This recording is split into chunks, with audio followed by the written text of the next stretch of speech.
வணக்கம் ஃப்ரெண்ட்ஸ், இன்றைக்கி இந்த வீடியோவில் எஜுகேஷனல் பர்பஸ் ரிலேட்டடான விவரங்களை தான் பார்க்க போகிறோம். வீடியோவை ஸ்கிப் பண்ணாமல் பாருங்கள். இன்றைக்கான ஜாப் நோட்டிஃபிகேஷன் ஷார்ட்ரஸ் இன்ஜினியரிங், ஒர்க் லொகேஷன் சென்னையில் Sriperumbudur, qualification ITI diploma BE, general ஷிஃப்ட்டில் தான் ஒர்க் பண்ண போகிறீங்க. காலையில் 9 மணிலேருந்து ஈவினிங் 5 o'clock வரைக்கும் இருக்கும். ஏஜ் 18 வயசுலேருந்து 30 வயசுக்குள்ள இருக்கணும். ஜெண்டர் மேல். Department HR, store operator, data entry. Plasma machine ஆப்ரேட்டருக்கு 25,008 ரூபா சேலரி. பெண்டிங் ஆப்ரேட்டருக்கு 25,408 ரூபா. ஷேரிங் ஆப்ரேட்டர் டிபார்ட்மெண்ட்டுக்கு 25,408 ரூபா.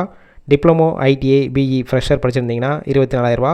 ஃபோர்க் லிஃப்ட் ஆப்ரேட்டருக்கு 25,000 ரூபாயிலிருந்து 30,000 இருக்கும். ஓவர் டைம் ஒர்க் பண்ணிங்கன்னா 1 ஹவருக்கு 142 ரூபா. Benefit ESI, PF, food 3 time provide பண்ணிடுறாங்க. அக்கமடேஷன் சப்போர்ட் பண்ணி கொடுப்பாங்க. ரெண்டல் பேசிக்கில் இருக்கும். இந்த ஜாப்புக்கான இன்டர்வியூக்கு காண்டாக்ட் நம்பர் கொடுத்துருக்கோம். கால் பண்ணி மற்ற விவரங்களை கேட்டுட்டு ஜாயின் பண்ணிக்கலாம். ஃபர்ஸ்ட் நம்பர் பிக் பண்ணலன்னா செகண்ட் நம்பருக்கும் ட்ரை பண்ணுங்கள். அவங்களும் எடுக்காத பட்சத்துக்கு சேம் நம்பர் தான் வாட்ஸ்அப் நம்பர். அந்த நம்பருக்கு உங்கள் ரிசியூமையோ இல்லை வாய்ஸ் மெசேஜோ பண்ணுங்கள், ரிப்ளை பண்ணுவாங்க. இலவச வேலைவாய்ப்பு தான். உங்கள் ஃப்ரெண்ட்ஸ் சர்க்கிளில் யாராவது படித்து முடிச்சுட்டு வேலை தேடிட்டு இருந்தால் இந்த வீடியோவை ஷேர் பண்ணிவிடுங்க.